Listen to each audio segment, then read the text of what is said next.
रंग है भारत का, भगवा रंग भगवान का। भगवा पहिर के नाचे भक्ता, मंदिर बने अरमान का। बोलो जय श्री राम।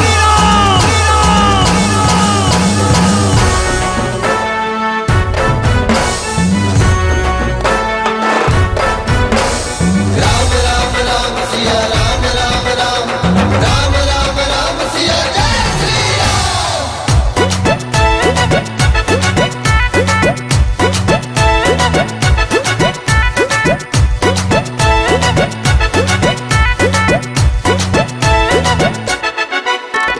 राम के नाम का झंडा,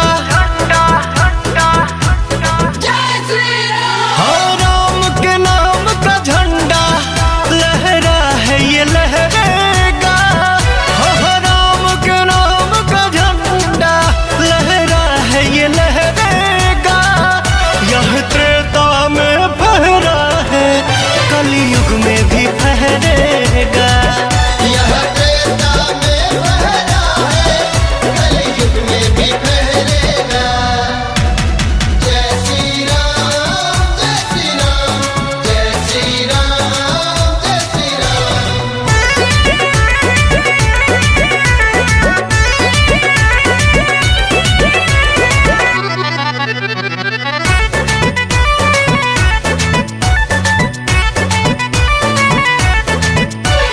हिंदुस्तान की धरती क्यों नहीं जय श्री राम कहेगी।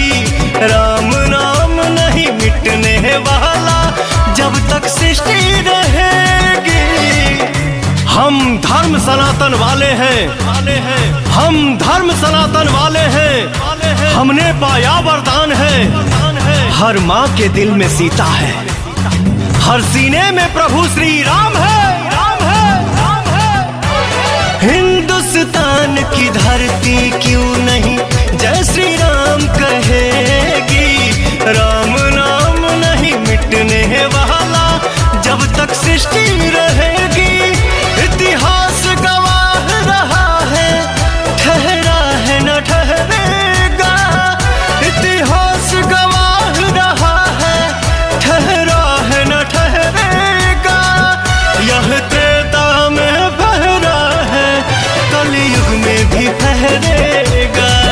यह त्रेता में फहरा है, कलयुग में भी फहरेगा।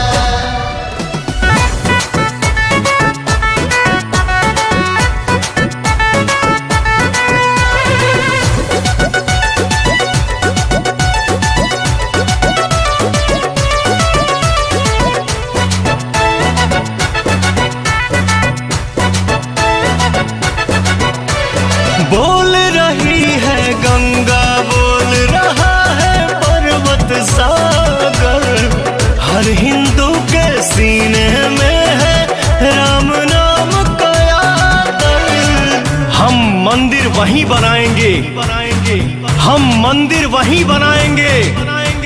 कसम धरती माँ की है, अयोध्या तो एक झांकी है, अभी काशी मथुरा बाकी है। जय श्री